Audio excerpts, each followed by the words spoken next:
with that, I'm very pleased to introduce Erin Crosby, Erin Murnaghan, and Bruce Lusby. Erin, with an E, is one of my business partners here at Sprout. Erin, with an A, is the manager of the Housing Accelerator Fund program with the municipality, and I'll let him explain a bit more about his role in some more detail. Bruce is a mortgage broker with Premier Mortgage Center and will help shed some light on some financing options. And with all that said, I'm going to hand it over to you, Erin. Awesome. Thanks, Sean.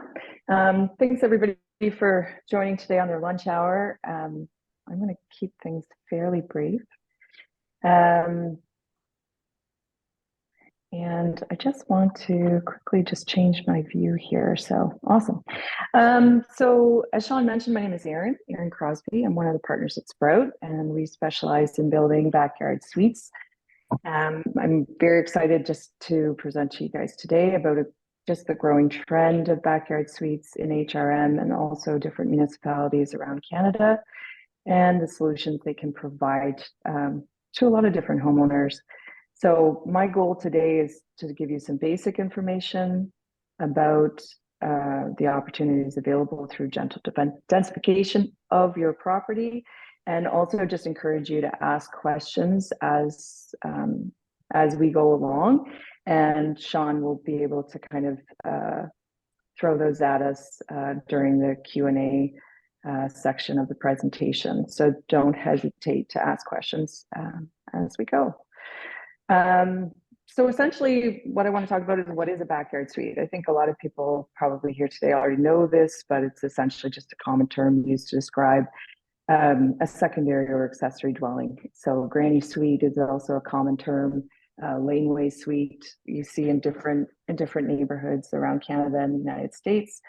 It's not a new idea, but it's one that's again trending favorably with cities and towns, just on account of a lack of suitable accessible housing, a lack of assisted living options for our growing senior population, and to top it all off, as we all know, a housing crisis caused by a lack of general inventory. So I'm not going to go into the details and the stats of Nova Scotia's housing needs or Halifax housing needs, but I think most of us here probably have seen enough news and understand anecdotally any of the challenges facing, whether it's friends or family, or just people in our communities in terms of quality housing. So as such, many municipal governments are changing their residential bylaws. Erin's going to speak to that, Erin with an A. And that's really just to increase flexibility on what you can build, how big you can build. And then we also have provinces like Nova Scotia who've also just increased their more recently announced forgivable loan program, but they've just recently increased that to 40K. To try and encourage people to undertake this type of development. So 3 years ago, when HRM changed their bylaws to permit backyard suites, we as a company wanted to create a company essentially that would be able to make it as easy as possible for people to take, some of the guesswork and hassle out of building a backyard suite. And really, we just wanted to specialize in this niche of construction. So benefits of backyard suites, they meet a range of housing needs. As I said, with an aging population in Nova Scotia, and also with housing being out of reach for many young people, they can meet the needs of different demographics. So it's easier for seniors to stay in the communities in which they are comfortable. And it's also great to have, adult children close by as a support network. We're seeing that a lot. We're also seeing a lot of people build these for university age students or, young professionals who are looked, they're really being pushed out of the rental market, or they're being pushed out of the housing market. They also promote multi-generational family arrangements. Obviously, there are people who would prefer to live on one property. And we're seeing that, in Canada, more than half of backyard suites are being built for a family member, which definitely points to multi-generational family arrangements as being kind of the primary driver. And backyard suites also provide a lot more privacy than, say, just splitting up a house or, living within the basement apartment or something like that. So they do offer obviously 4 walls and all those things that, steps away in terms of support, but also, for whether it's a university age child who wants to come and go, or if it's a senior who, really does want to live independently. They also optimize collective infrastructure. So we think about, channeling urban development that's already served by public infrastructure, whether it's sewers, water, roads, schools. Backyard suites really do optimize that use, and they can create income for homeowners and cities as well. So from a tax revenue perspective for cities, and also, if someone's looking to generate rental income, it's another way to accomplish that. So first and foremost, when thinking about building a backyard suite, you want to think about your zoning and bylaws. And we're always happy to have conversations with clients about that. All of that information is available online, but we're always happy to help navigate that. You can also call 311 in HRM, for example, to understand what your bylaws are, what your setbacks are, whether you're allowed a backyard suite. So all of the existing HRM bylaws currently allow backyard suites, but there are a few zones, specifically in newer created neighborhoods like a Larry U-Tech style, that there are a few zones there that simply don't allow them, but they're few and far between. So most residential zones now do allow backyard suites in some capacity. The other thing you want to ask yourself is, are there any restrictive covenants on the land? So say, for example, you bought a house in a suburban neighborhood that was developed like Kingswood. There are often restrictive covenants put on those lands that you can only have one single family dwelling, or you can't build an in-ground pool, or your fence has to be a certain color. You want to understand what those things are. They do supersede the bylaw, but at the same time, you'd want to talk to a lawyer or talk to the original grantor of the covenant, just to make sure. They may actually give approval to build a backyard suite, or it could be that the covenant is so old that no one within that community actually follows it. So it kind of just depends on each parcel. So so again, if you ever want to ask a question about a specific PID or piece of land, myself, I'm always happy to review zoning with people. And again, you can always call 311 or speak to the municipality about that. So available space, there are lot restrictions in terms of lot coverage ratios to adhere to. And, you want to make sure that with the setbacks and all of those restrictions, what you are building. So say if you wanted to build a two bedroom suite, and really your space only allows for a 1-bedroom, you probably want to know about that before you really look into this too much or start planning anything, or, drawing up an architectural drawing. And then of course you want to figure out how you're going to connect it to the existing infrastructure. So lots, whether they're serviced by a municipality, or whether they're unserviced, like septic and well, both are very possible. We often get questions about connecting to existing septics or connecting to a well. There are ways to do that, and it's a little bit more legwork to do unserviced lots, but by no means is it unsurmountable, and it just sometimes has different cost considerations. So again, a little bit of research up front is definitely going to help you as you plan kind of making this investment in your property. And then of course, Nova Scotia Power. So most backyard suites that we worked on, all but one, have been, separately metered from the primary home. And that allows you to kind of bypass any interior upgrades that might be necessary in the primary home. So, you basically add a second mast or a second meter to the home, or go underground and just have a new service.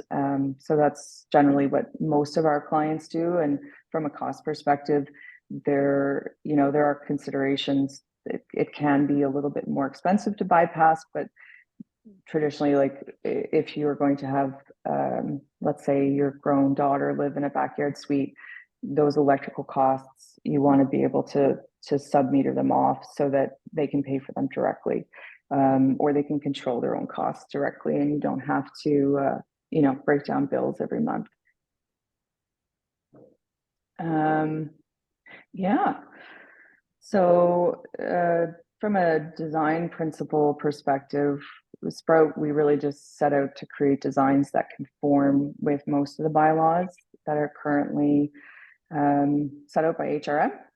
And we wanted to also create a product that we could, customize so it's flexible to meet different setbacks and meet different privacy requirements.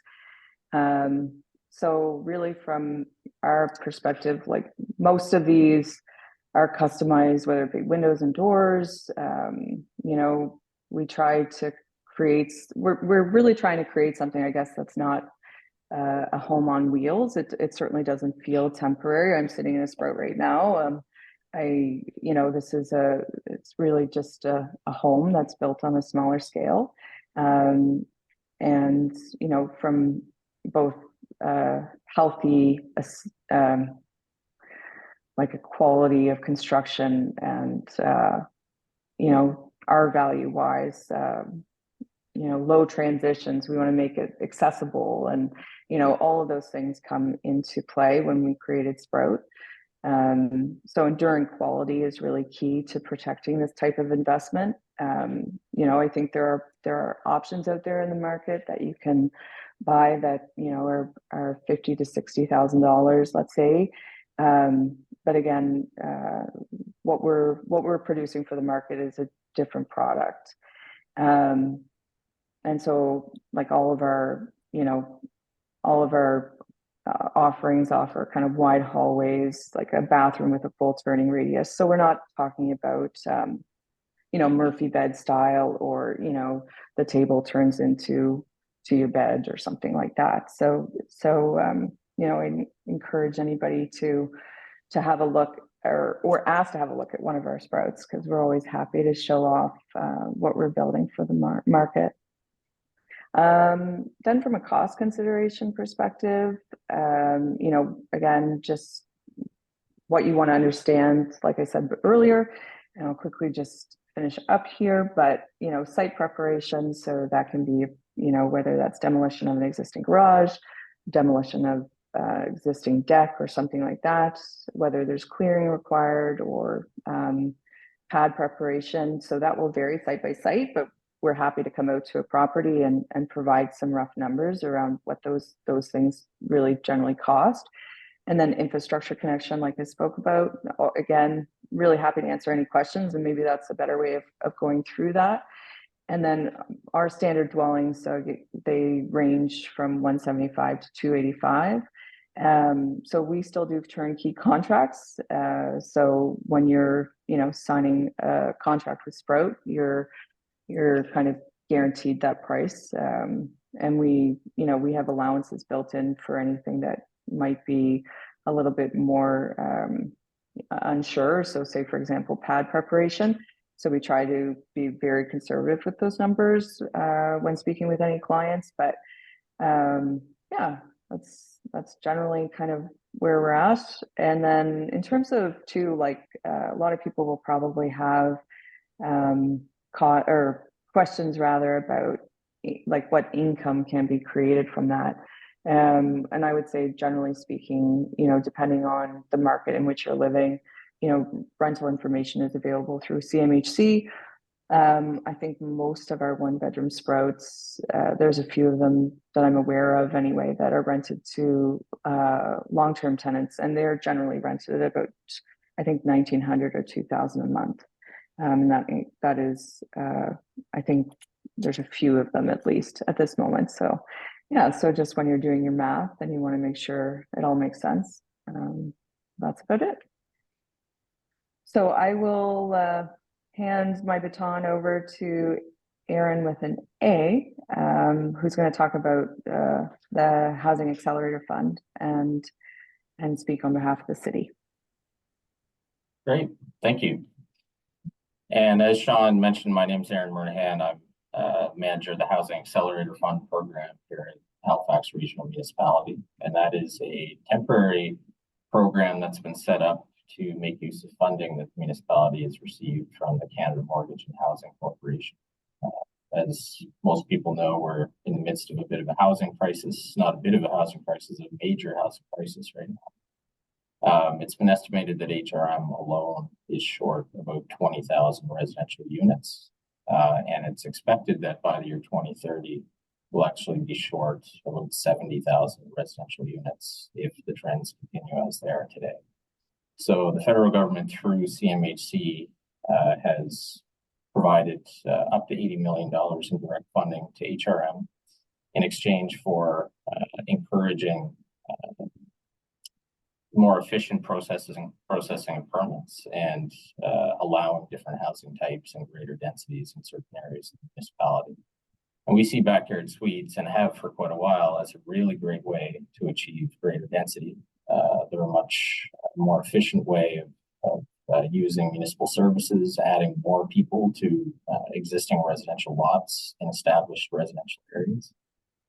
You know, it's a little bit easier on servicing and infrastructure and transit to add this type of gentle density, but it also encourages aging in place and multi-generational households. So we see it as a really great solution to address at least one portion of the housing crisis that we're experiencing. So one of the initiatives under that Housing Accelerator Fund program that I mentioned is encouraging changes to our land use bylaws and other incentives to allow the more rapid construction of backyard and secondary suites. And within HRM, the definition of a backyard suite is a self-contained subordinate dwelling unit that's located within an accessory building. And that can either be an existing accessory building like a garage or a new building that you convert to a housing unit, or it can be a brand new structure like the ones that Sprout constructs. And I should just mention that I don't have any direct affiliation with Sprout or with any contractors, nor does the municipality, but we're very happy to see that they're picking up the baton to help make this type of housing possible in HRM and sharing information with the public.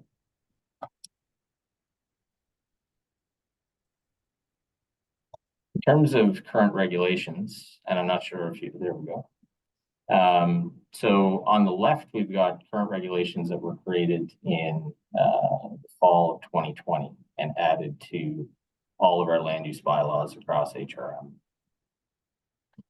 And we've been learning a little bit about the challenges and some of the drawbacks of the regulations that were passed 2 years ago. So I'm going to talk a little bit about how those might be changing to encourage more backyard suites in the future. And those changes are expected to come in the next few months.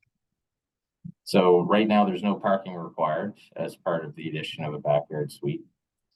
Throughout the municipality, the maximum floor area that's allowed is 90 square meters. Now, outside of the regional center, which is the Halifax Peninsula and the former city of Dartmouth, you can actually have that 90 square meters all on one level. Works out to be approximately 1,000 square feet. But in the regional center and the former city of Dartmouth, it has to be 60 square meters footprint. But if you spread that over multiple levels, it can be 90 square meters. That's expected to change with this most recent round of amendments over the next few months. So that'll be the same everywhere throughout the municipality. In terms of setbacks and separation, we've made it so that it's going to be the same as any other accessory structure that we build. So a garage or a shed, that's going to be changing so that it is standardized to 4 feet or 1.25 meters away from either a backyard or side property line or separation from the main dwelling on the property. And in terms of height, right now it's 18 feet or 5.5 meters, but we've got a lot of growing interest with people wanting to add backyard suites on top of an existing garage or to combine either a new garage or shed space with a backyard loft, if you will, above that space. So in order to encourage that, we're increasing that maximum height to 25 feet or 7.7 meters. And that should really allow you enough space to have, a garage on the ground floor with some sort of a residential loft space above. And in terms of additional considerations, so it's important that I stress that these changes are not guaranteed, but they have been receiving broad support. So we're expecting in the next few months these additional flexibilities will exist. But right now, you can only have either a backyard or a secondary suite. You can't have both. But neither will contribute toward the maximum unit count under the zone that your house exists in. It has to have unobstructed access to the street. So it can't be hard up against the back of a main residence where people have to, go through some circuitous route to get to the sidewalk or the street. Existing structures can be converted into backyard suites and has to be on the same lot as the main building, but it does not have to be in the same zone. So that's an important consideration. In terms of the proposed changes, though, we will be allowing both a backyard and a secondary suite. So you'll be able to have both, and but they will contribute to that maximum unit count under the zone. But as part of the raft of changes that are happening as part of the Housing Accelerator Fund, we are increasing the allowable unit count across the municipality in every zone. So we've committed to the federal government to have a minimum of 4 units allowed as of right. That is without planning approval for every lot in the municipality. Another interesting change is that we will not be counting internal staircases toward the maximum square footage for these dwellings. So that will make it easier if you're doing a 2-story dwelling or a dwelling above a garage. And the maximum lot coverage requirements, which is really the only metric that determines whether your lot is big enough or not for one of these units, is going up by about 10% across the board. So right now, the average across the municipality is a maximum lot coverage of about 40%. That means that all of the buildings, their square footage can't be more than 40% of your entire lot square footage. That's going to be increasing in a lot of cases to 50%. So if previously you didn't have enough space because you have a 2-car garage or other buildings that exceed that lot coverage requirement, there may be an opportunity through these amendments for you to find space to build a backyard suite once the amendments are passed. So unfortunately, I don't have a huge amount of expertise in regards to things like permitting and the documents that you need to submit. Erin and her team certainly know a lot about that from their work. But if there's any questions that folks have around the municipal side of things, I can certainly try and answer those questions. And if I don't have an answer for you today, I can try and provide one once I find it.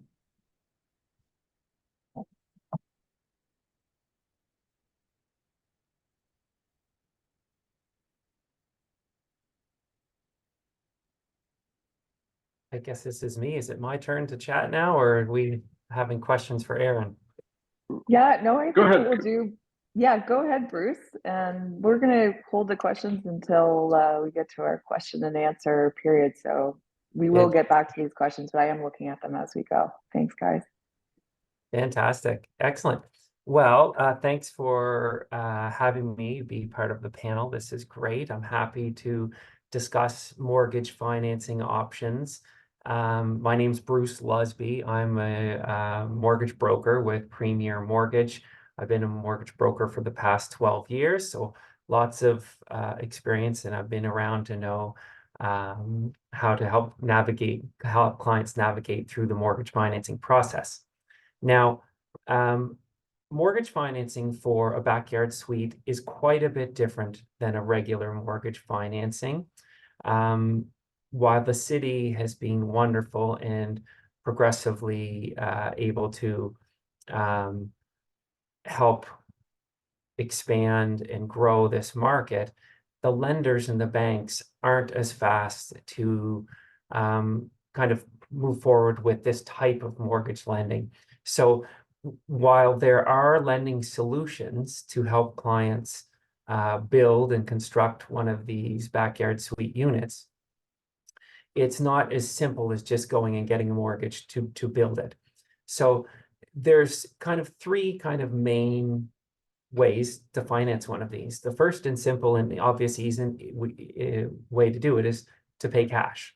You know, if you have savings, if you have investments you can tap into, you can pay cash. Not most people don't have the ability to do that. So to finance it using mortgage financing, the next best way to look at financing one would be to look at what equity you have available in a current home. So you're building this in a backyard suite. So there's a current building on the property. And so the first step is to see how much accessible equity there is available in that property that you're building in the backyard of.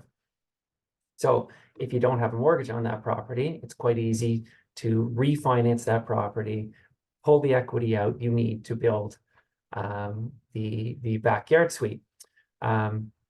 Depending on how much equity is there, if there's a current mortgage in place, we can crunch numbers to figure out how much accessible equity there is for you to pull out the funds you need to build and fund that backyard suite.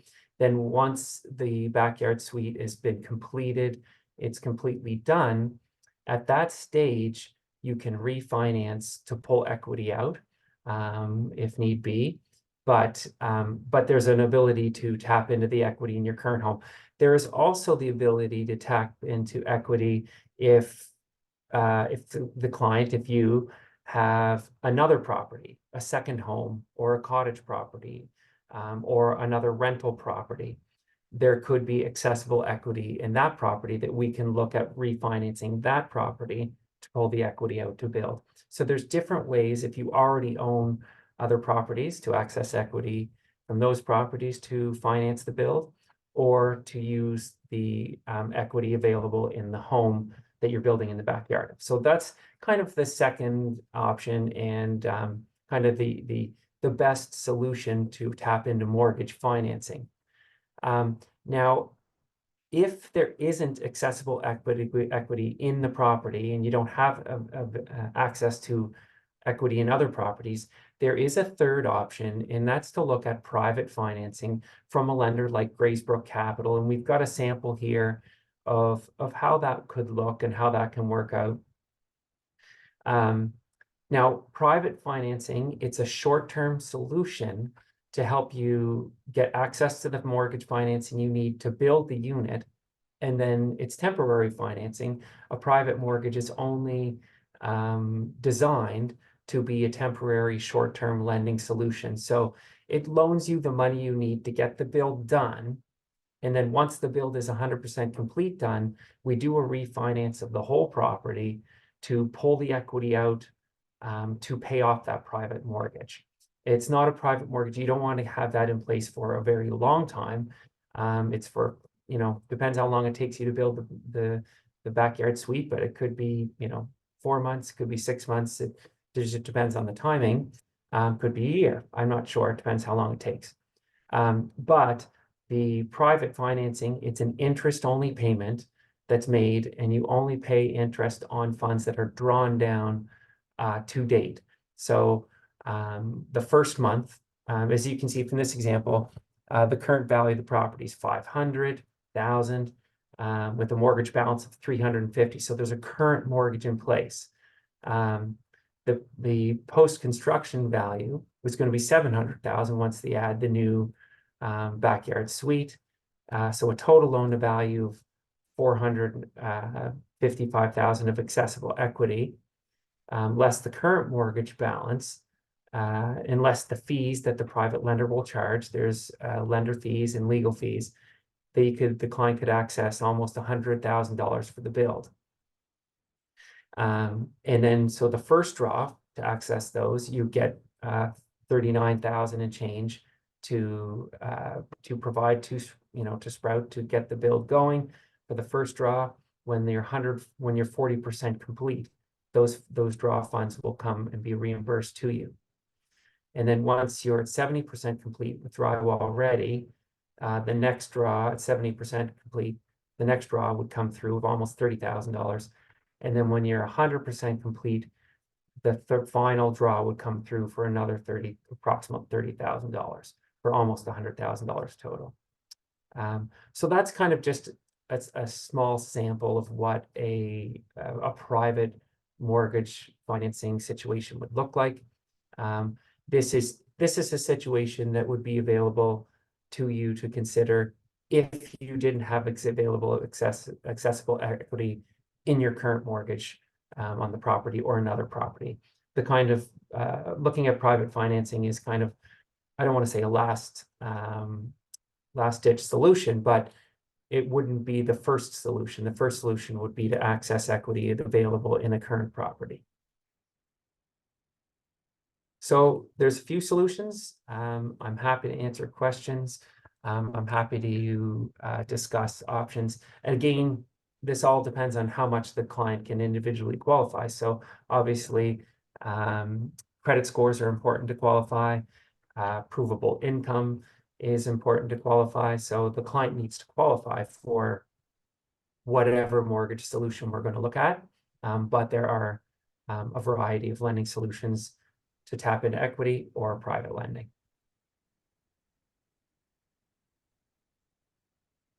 Super. Excellent. Thanks, Bruce. You're welcome. So I think we've got some questions here on the right. Sean, I don't know if you're still there. Can't hear you. Oh, I see. Before we're doing that, we're going to show some examples. I forgot about these slides. Sorry, folks. So yeah, I just to finish off here from a Sprout perspective, I just want to show a couple of examples of what we've been able to achieve over the last couple of years in HRM with backyard suites.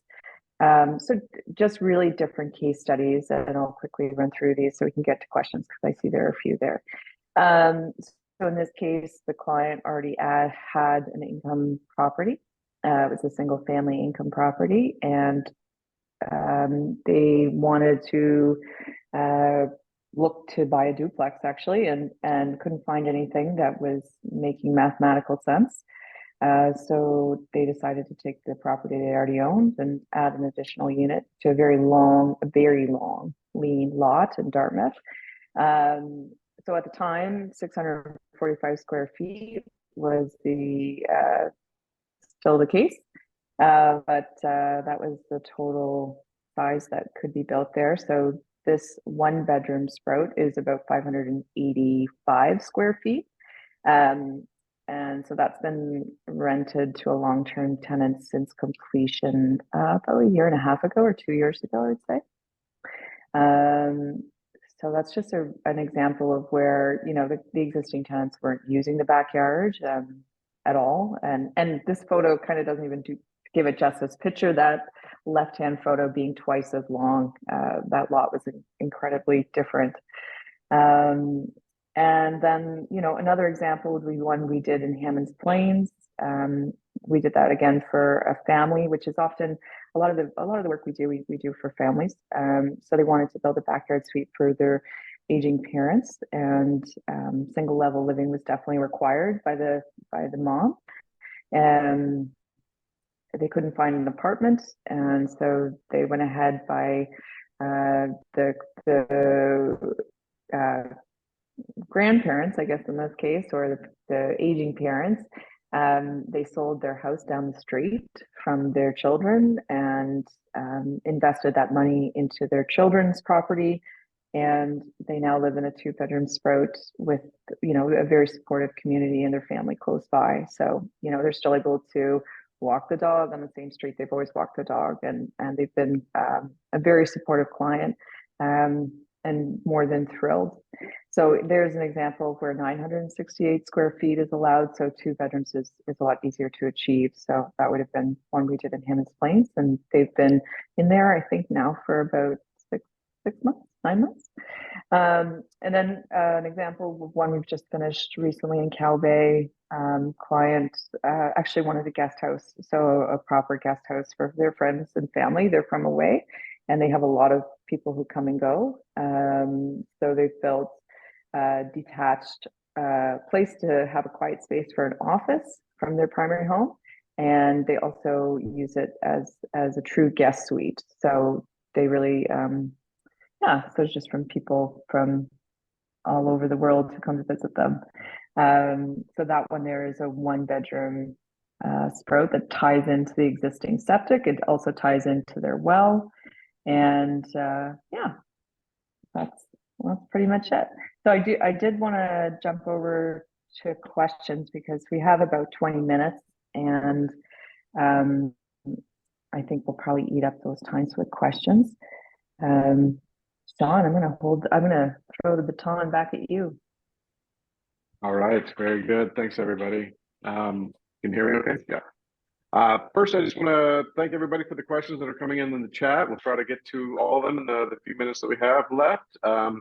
I think, first of all, there are several questions regarding the forgivable loan program that has just been updated, and that's not a big surprise, but Erin, maybe I'll throw it to you to kind of speak to that at a high level, since none of us are fully qualified to speak to that, but you know, it is something that is on top of everyone's mind, of course. Absolutely. So it's both a forgivable loan, and I assume you mean me when you say Erin, because there's two right, of us. Erin. Yeah.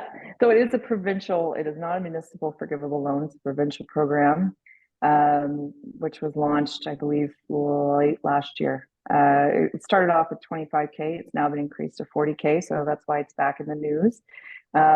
It's for either a secondary suite or a backyard suite. So it could be used for the conversion of a basement apartment as well. When it comes to backyard suites, I think some of the questions was around who is eligible. So they've expanded who it's eligible for. It used to be that the occupant would have to be 65 or an adult child living with a disability. So it would fall under supportive housing. So they've expanded that. So the primary resident of the home could be 65 and providing housing for a family member as well, who could be a niece, a child, let's say an adult child who's also looking after their parents. So they're still calling it supportive housing. And what I'll do, actually, I'll grab the link here from where you can find information in the application online, and I'll throw it into the group chat. So they've basically expanded it to be for aunts, uncles, nieces, nephews, and they've also increased the loan amount. So their goal was to provide up to 300 accessible or affordable units through this program. So they now reduced it to 200 units and just increased the amount they're giving per person. Because I think what they're finding is the cost of construction, 25K wasn't enough of an incentive. So they're hoping by increasing it to 40 that they do get more applicants for that program. And I think, was there any other questions there? Yeah, I mean, there are several on who's eligible, nonprofits, right, qualifies nonprofits, yeah. A university age student. Yeah, unfortunately, nonprofits, as far as I'm aware, wouldn't fall under the eligibility requirements for that grant program. There may be other programs out there that are worth looking into from a nonprofit perspective.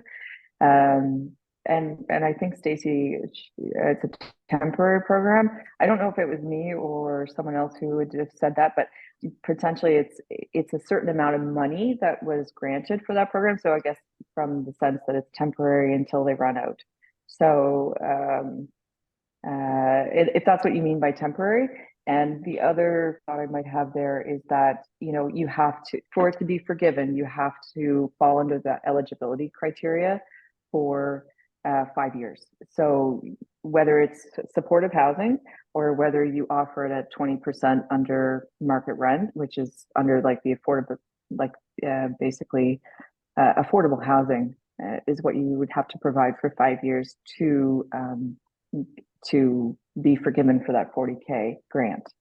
I don't know. Okay, thanks, Stacy. Yeah, so I don't know if that's how the province plans, like the mechanics of how they check up on that or anything to that regard. But I have called them in the past to discuss applications with them or discuss the application process, and they've been great to answer any questions. So I would encourage anybody to call and get information from them directly. But I did throw that link in the chat for anyone who wants to have a deep dive into the program guide there. Yeah, and is the point is we're still wrapping our heads around the updates, and given that it is a provincial program, and none of us here on the panel today represent the province, we will be actively looking for answers, and we'll attempt to share as much content as we can through our various channels. Melanie asked if she could apply if she was renting to a 20-year-old. I believe, Melanie, the criteria would be your age.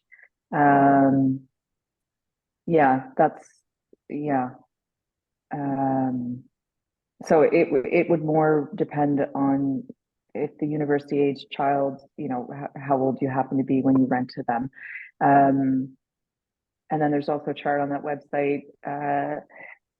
Incentive is quite low. It is quite low. The math, so it is really, I think, realistically most suitable for those people who are looking to. There are people out there in their community that are looking to provide affordable housing. So there is an incentive there for people who are able to do that. But from a math perspective, it may be quite difficult from a backyard suite perspective.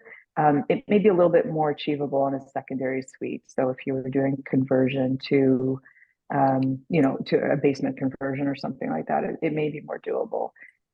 Yeah.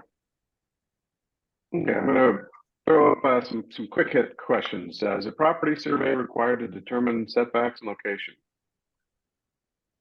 Erin. Yeah, so part of our services is we always do a site plan. So we as this company, we look after all of the permitting and all that fun stuff for our clients. So part of our initial assessment when we get going with the contract is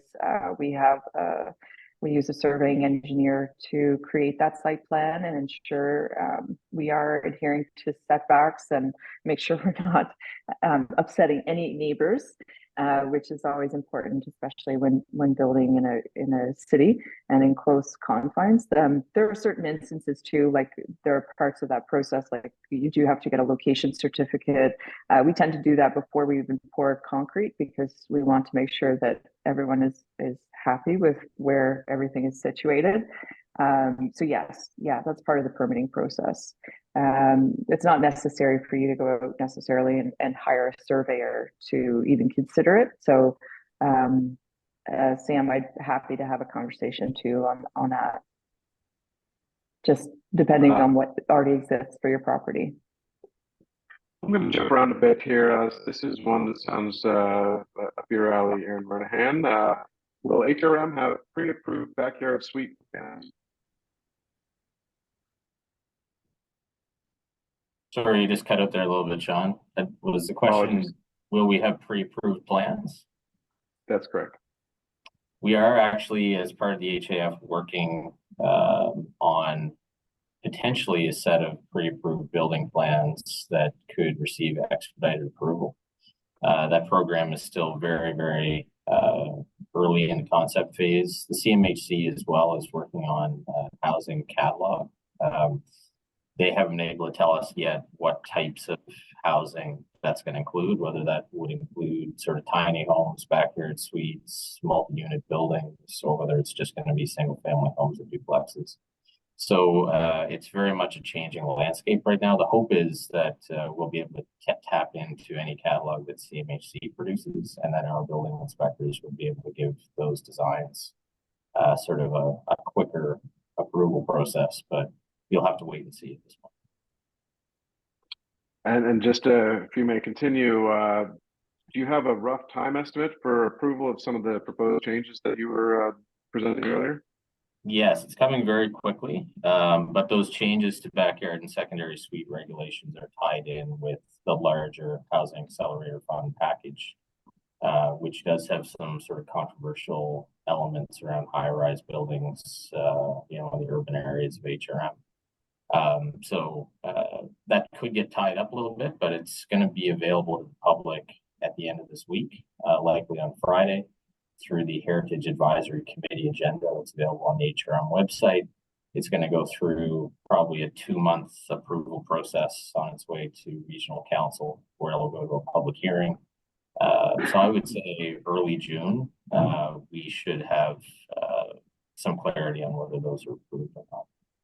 And once they are approved, all of those land use bylaws will be updated with the newest regulations. And what does it mean that a backyard suite is not counted towards the unit total under the land use bylaw? So let's say you're in a zone that only allows 2 dwelling units, then the backyard suite would not be counted toward that too. So you could have a duplex as well as a backyard suite. Very good. Bruce, is one that you can handle. You pay capital gains tax on the second property. You sell the second property? Well, that's a good question. That's more of an accountant question. Now, I don't know. That's a good question. Maybe even Erin can help answer that as well. I don't know that the property can be sold separately, or they have to be sold as 2 units once they're put in place.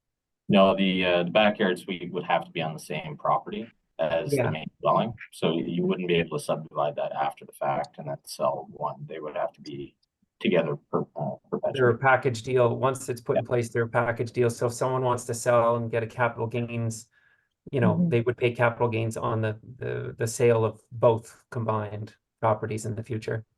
And I saw a question about property tax. You would just receive one property tax bill because it would be the same property. Yeah, you would see an increase in your property taxes similar to doing an expansion or an extension on your house. So it's usually the value of the permit. As far as it is a really good question, and I've seen information about it online. It's one I probably have to talk to a tax accountant about, but I think it's also how you use the property. So if, for example, you've been using it as an income generating property, if you do go to sell it, you would probably have to pay. I don't really, I shouldn't even comment, but I would assume, I would assume somehow you're going to have to pay taxes if that was the use. Now, if you're using it to, house a family member and it's a residential use, and you're not in, I don't know. So what I will do is,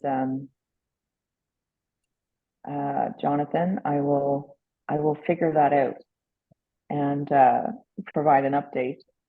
I don't know, I'll have to look you up through our webinar, but if anybody else wants the answer to that. Yeah, we're stumped. That's a good question. That's a good question. We need an accountant. Yeah, I can just jump in. Jerry had a question about, most of my financing conversation was about building a secondary suite, and that's a bit challenging for lenders to have 2 properties on one PID. And that's why we need to look at accessing equity to fund it, or using a private loan to fund it. However, Jerry, you had the question about, building a sprout dwelling unit on its own land, standalone on its own land. So 1 property, 1 PID. That's very, I won't say very easy, but it's much simpler when there's not 2 properties on 1 PID. So we can look at doing a construction draw mortgage, where, the lender will provide you with funding. You do need to have a certain amount of money to get the property, so you own the land. Well, there's 2 different types of construction draw mortgages. One is where you already own the land and you need the money to build. And then the other one is you need the funds to buy the property as well. So both of those are options to consider a construction draw mortgage to actually build one on its own land. And it's a little simpler and easier if it's on its own land versus in a backyard suite where it's two buildings, two properties on one property identification number, one PID. Hey guys, I've got a request to add some audio here. I've got someone that would like to ask a question. It's a bit of a longer form question, but they didn't want to type it. So Grace, I've asked you to unmute. Let's see if that works. Hi. Hi, Grace. Hello. Hi.